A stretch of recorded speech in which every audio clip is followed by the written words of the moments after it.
오늘 우리에게 주시는 말씀은 구약성경 창세기 2장 25절입니다.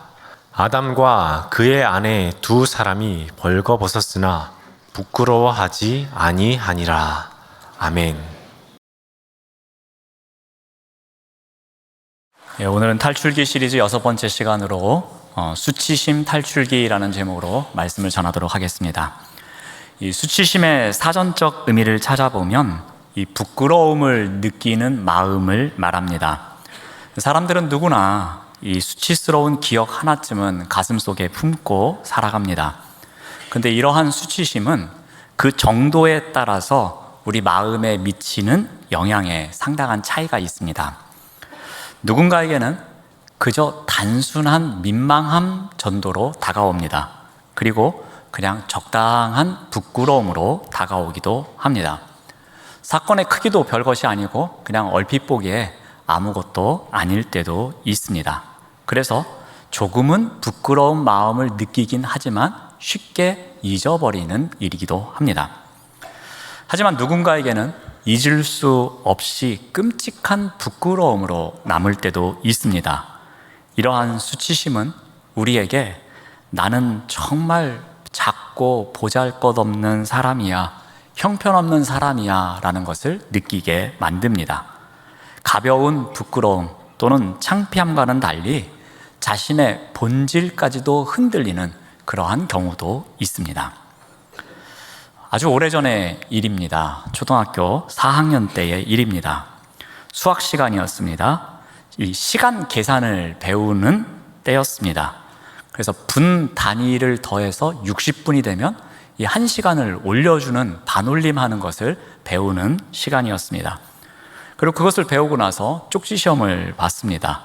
그런데 이 덧셈을 해서 60분이 돼서 시간을 하나 올려줬어야 되는데 그렇지 못해서 한 문제를 틀렸습니다.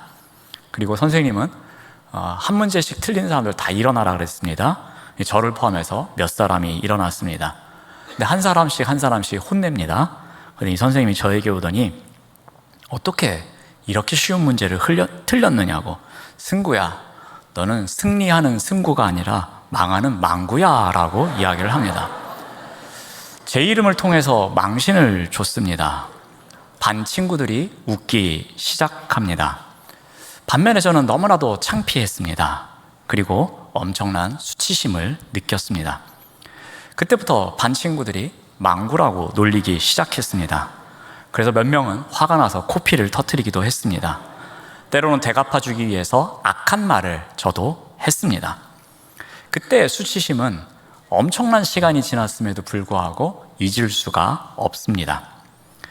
우리가 어떤 일 때문에 부끄러움을 느끼면 단순히 짧은 시간의 고민으로 끝나지 않을 때가 있습니다.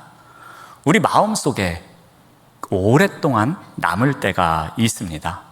그리고 그 부끄러움이 계속해서 신경 쓰일 때가 있습니다. 마치 내 삶 속에 하나의 습관처럼 자리할 때가 있습니다. 이것을 바로 이 수치심의 내면화라고 말합니다. 수치심이 내 안에 굳어져서 마치 나의 것처럼 되어버리는 것입니다. 여기서 끝나면 괜찮습니다.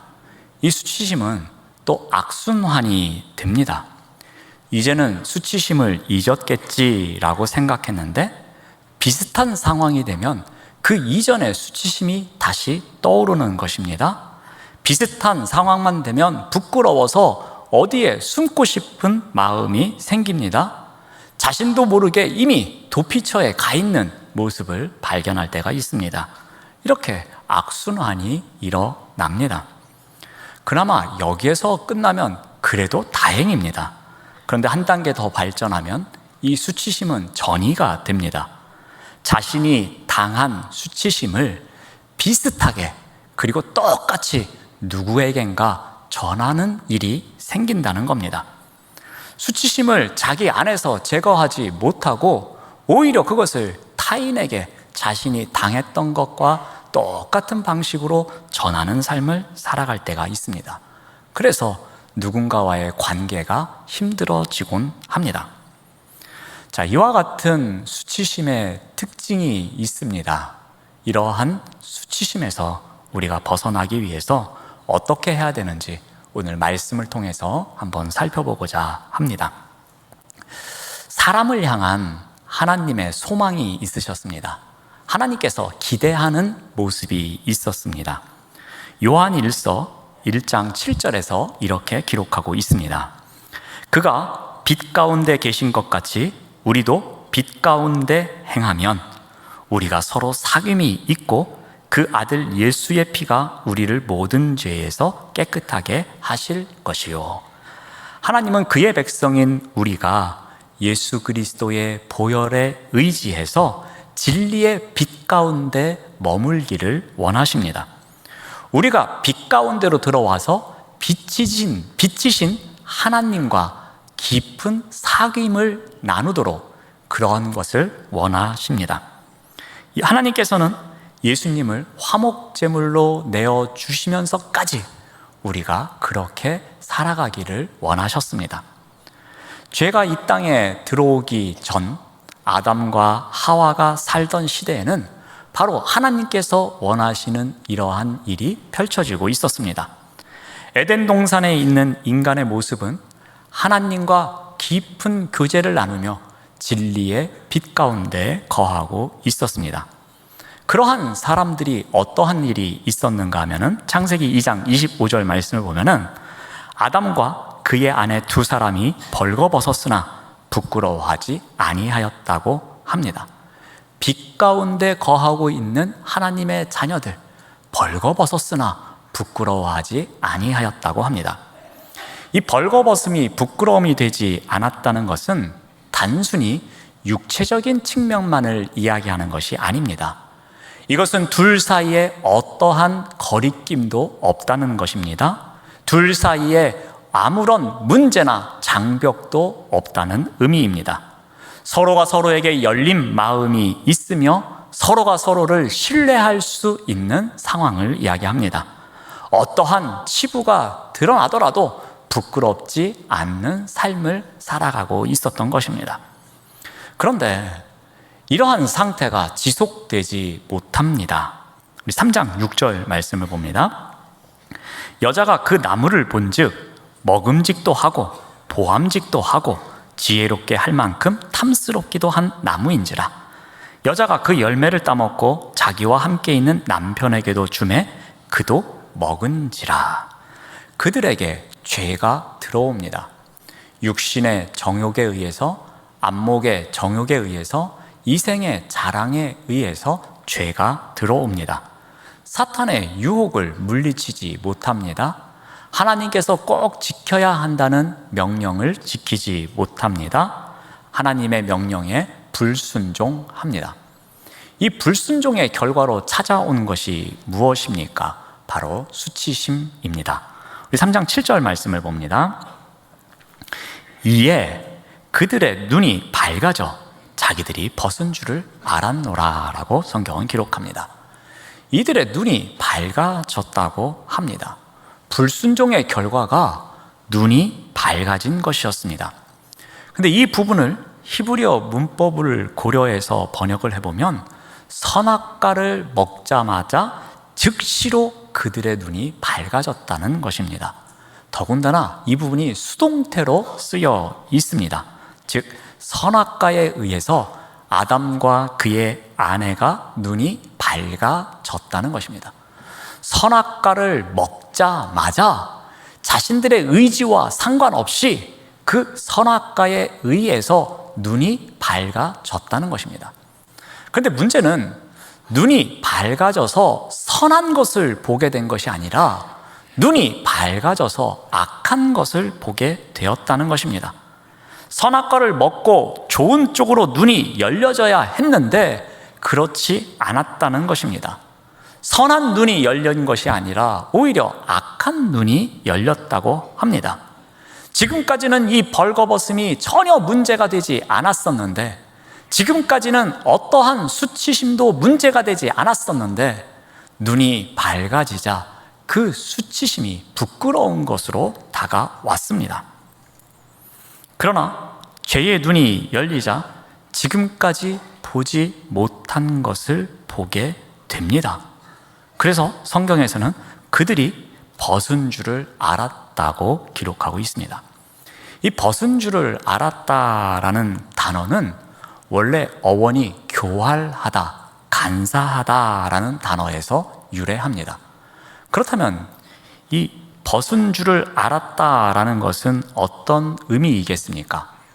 이들은 분명히 하나님께서 하나님의 그 성품을 따라서 선하게 창조되었습니다.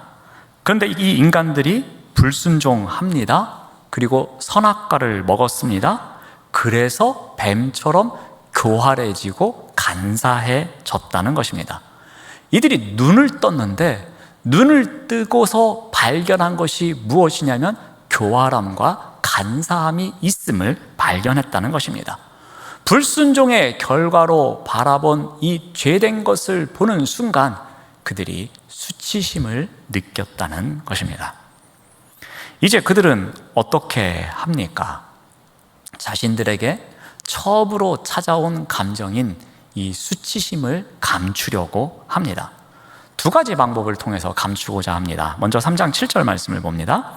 무화과 나무 잎을 엮어서 치마로 삼았다라고 합니다. 그들은 무화과 나무 잎을 엮어서 그들의 몸을 가리고자 치마를 만들었습니다. 스스로 그들의 힘으로 이 수치심을 가리고자 노력합니다. 또한 그들이 어떻게 하는가 하면 3장 8절 말씀을 봅니다. 그들이 그날 바람이 불 때 동산에 거니시는 여호와 하나님의 소리를 듣고 아담과 그의 아내가 여호와 하나님의 낯을 피하여 동산나무 사이에 숨은지라. 자, 바람이 붑니다. 이 바람은 그냥 시원한 바람 부네 그런 바람의 의미가 아니라 하나님의 임재를 상징하는 바람입니다. 하나님의 임재가 있자 하나님의 소리가 들립니다. 그러자 이들이 어떻게 합니까? 지금까지는 교제의 대상이었던, 사귐의 대상이었던 하나님을 피해서 그들이 나무 사이에 숨습니다. 더 이상 하나님과의 관계를 유지할 수가 없었습니다. 너무나 부끄러웠습니다. 그래서 그들이 나무 사이에 숨습니다. 그들은 무화과 나무 잎으로 치마를 만들어서 수치심을 감추고자 했습니다. 그리고 나무 사이에 숨어서 부끄러운 모습을 감추고자 했습니다. 이러한 그들의 수치심, 이것은 어디에서 온 것이겠습니까?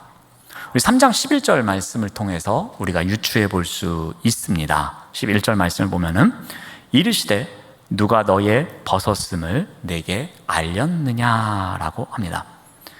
여기에 나오는 알렸느냐로 번역된 단어는 주로 부정적인 의미로 사용됩니다. 이렇게 안 좋은 것을 누가 너에게 알려줬느냐라는 의미이기도 합니다. 즉 내가 발견한 이 간사함, 그리고 이 교만함, 이 교활함을 누가 너에게 알게 하였느냐라는 의미입니다. 이것은 분명히 하나님께서 알게 하신 것이 아니었습니다. 이 질문을 통해서 우리가 분명히 알 수 있는 것은 아담과 하와에게 수치심을 심어준 자는 바로 사탄의 하수인 역할을 하고 있는 뱀이라는 것을 우리가 알 수 있습니다. 사탄이 선과 악을 알게 하는 나무의 열매를 믿기로 인간의 마음을 혼란케 했습니다. 그리고 그 이후에 수치심을 느끼게 합니다. 그리고 하나님을 피하도록 만들었던 것입니다. 이 과정에서 사탄이 사용한 것이 있는데 그것은 바로 지난 시간에 우리가 다루었던 감정적 추론입니다. 한번 그 부분을 잠깐 설명드리겠습니다. 지난주에 우리 좌절에 대한 이야기를 하면서 엘리야의 이야기를 말씀드렸습니다. 엘리야가 좌절하게 된 계기가 감정적 추론에 의한 것이라고 말씀드렸습니다.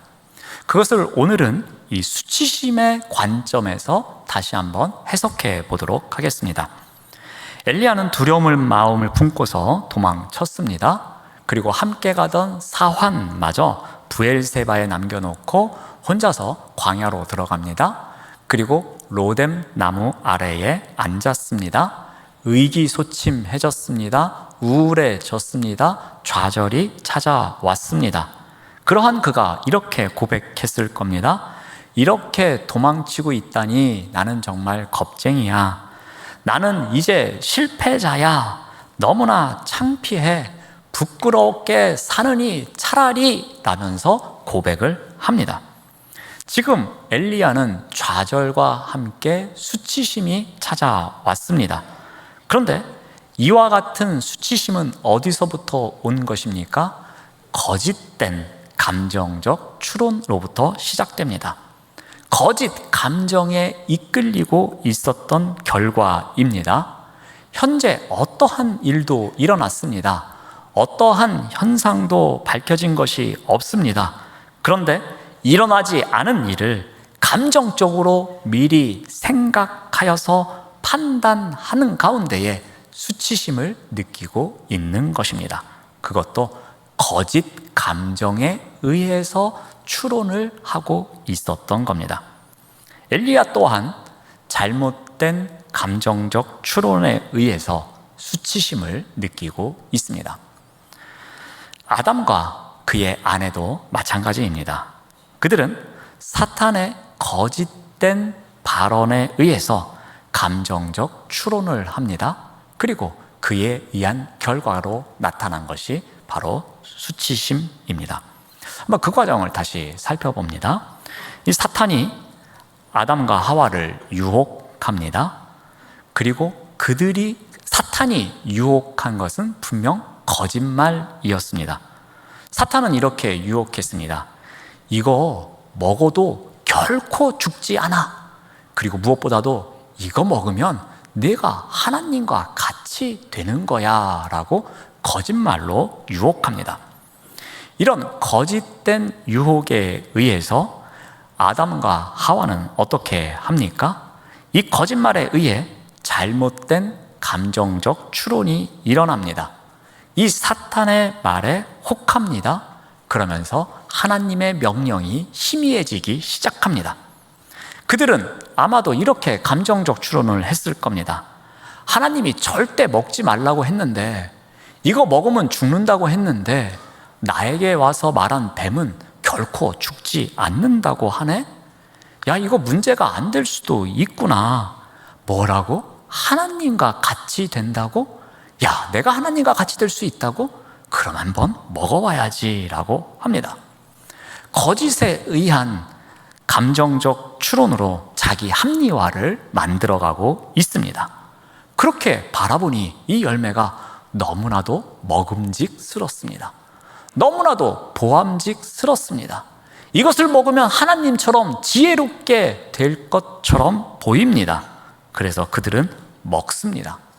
그런데 생각과 전혀 다른 결과가 찾아옵니다. 하나님과 같이 되는 것이 아니라 오히려 하나님을 떠나는 일이 생깁니다. 하나님처럼 지혜롭게 될 줄 알았는데 오히려 하나님의 얼굴을 피하여 도망쳐야 하는 상황이 옵니다. 사탄의 유혹으로 하나님의 명령에 불순종한 그들이 수치심을 느낀 것이었습니다. 이제는 하나님과의 교제의 고리가 끊어지게 됩니다. 이와 같은 수치심은 그들의 작품이 아니었습니다. 그들의 생각도 그들의 본마음도 아니었습니다. 거짓된 감정적 추론을 통해서 수치심을 이끌어낸 사탄의 작품이었습니다. 사탄이 그들에게 거짓으로 알려주고 그리고 유혹합니다. 또 그대로 그들을 무너뜨리고자 합니다. 그래서 찾아온 결과가 수치심이었습니다. 자, 그런데 하나님께서는 이러한 아담과 그의 아내를 외면하지 않으십니다.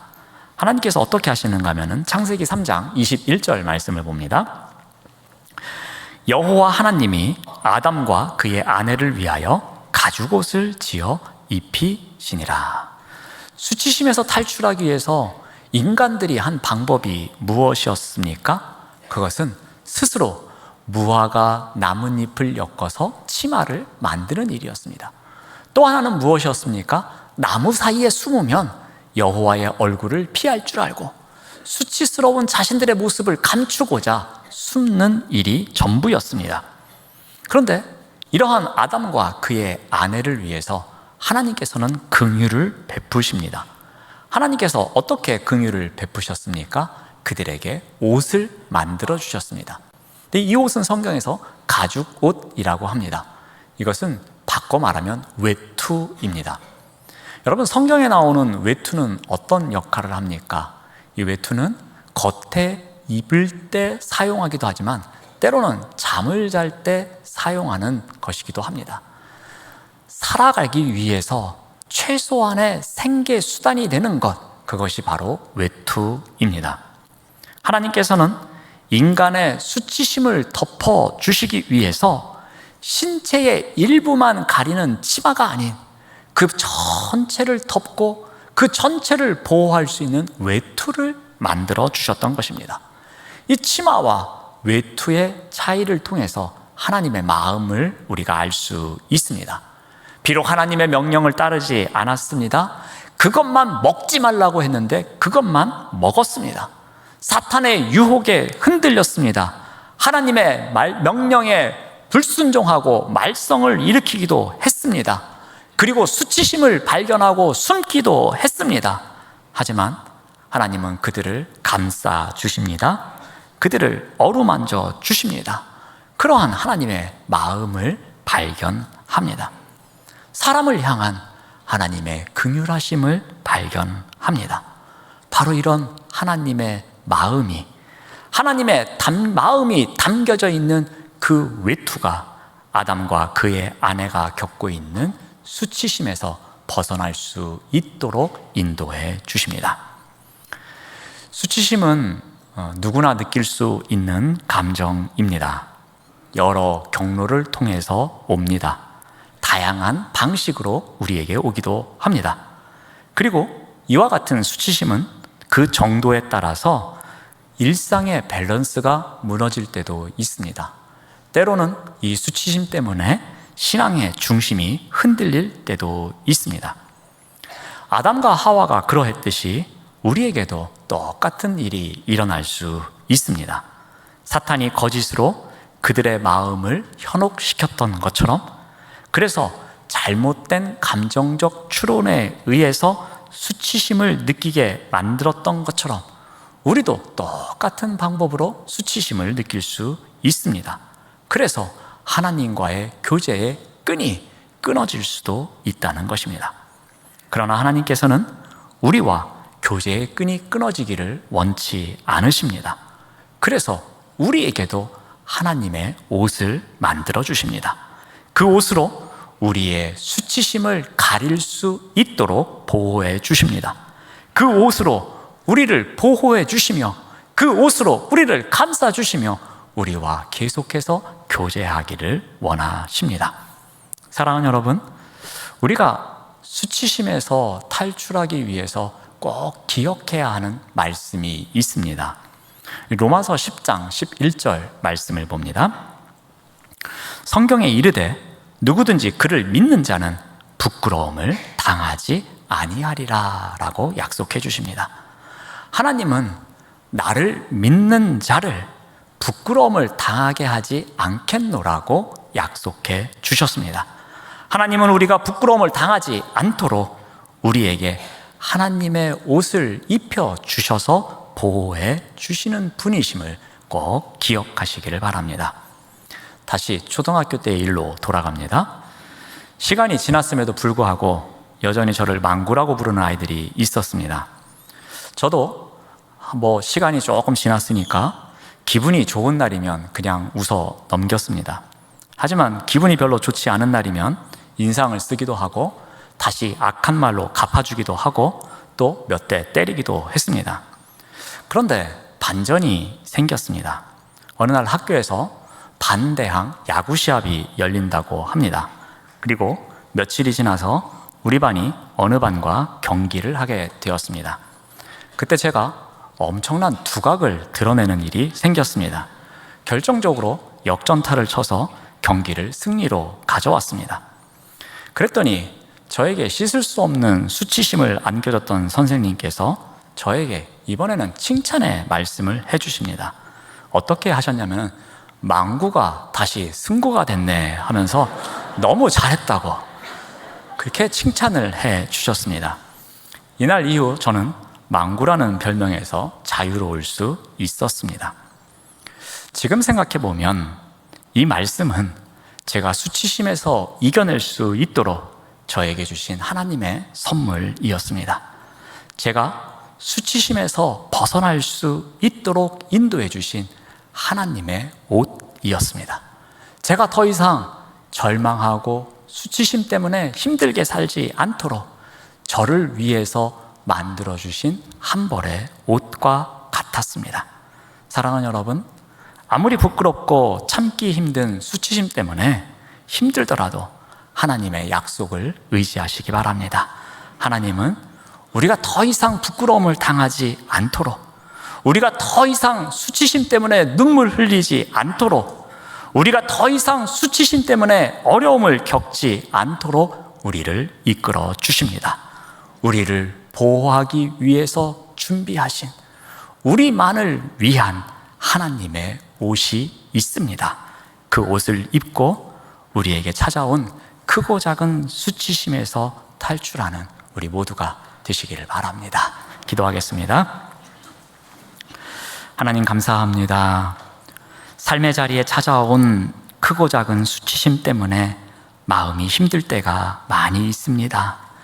하지만 수치심에서 벗어나도록 우리를 위해 준비하신 하나님의 옷이 있음을 믿고 다시 한번 힘을 낼 수 있도록 인도하여 주시옵소서. 예수님의 이름으로 기도드립니다. 아멘.